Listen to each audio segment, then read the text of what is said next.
As the rest of the team head to Joe's, aeronautics engineer Mike wants to follow a different lead. Joe's an interesting guy, compelling witness, but he's not a trained observer. And there is another witness named Gary Travis, who is a pilot. So I'm going to leave the team right now, go over to the airport, and talk about what he's seen.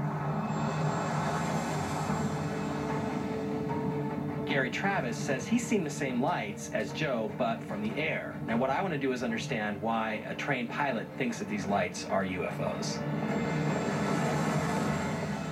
Hey, Gary. Hello, Mike. How you doing? Nice to meet you. Ready to fly? Okay, great. Let's go do that.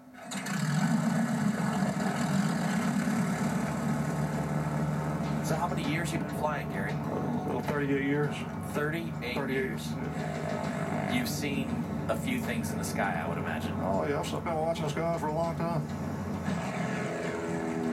And we're off. You know, I've never seen anything unusual while I'm flying until back in October of 2011. That was the first time. It was probably 15 minutes before sunset, and I was in the landing pattern for that runway. And there was no traffic on the radio, no other planes were announcing they were in the area. What was it that caught your eye? I'm looking for the aircraft, and I saw an orange light over the horizon. Did this have any other lights on it, or was it just a big orange? Just one big orange light. I just estimated 2 or 3 miles away at my same altitude. Okay, so it's out over the ocean, it's bright orange, and it's away from the sun, right?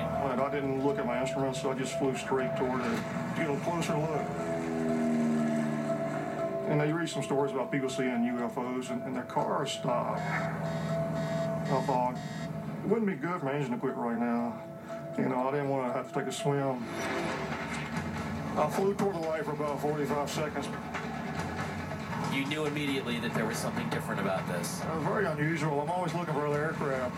You know, most conventional aircraft, whether they're large commercial planes or military or whatever, helicopters, they've got strobe lights, they've got a red light, and usually a green light.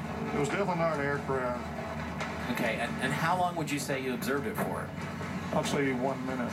About a minute solid. And then what happened to it? It just disappeared. It just blinked out of existence? Blinked out. All I can tell you is this. I've been flying for a long time, and I've been watching skies all my life, and I've never seen lights like these before. Gary is unable to identify the lights, but Mike, who has studied aviation for many years, still believes there is a rational explanation for what Gary saw. Gary's a great guy, rock-solid witness, excellent observer, tons of experience in the air, but what he described and where he pointed out that it was is right where they do the air combat training here locally. So I'm going to get up to the Air Force Base and find out what they were doing and when they were doing it. Early next morning, the rest of the alien investigators arrive at Joe Kiernan's house to examine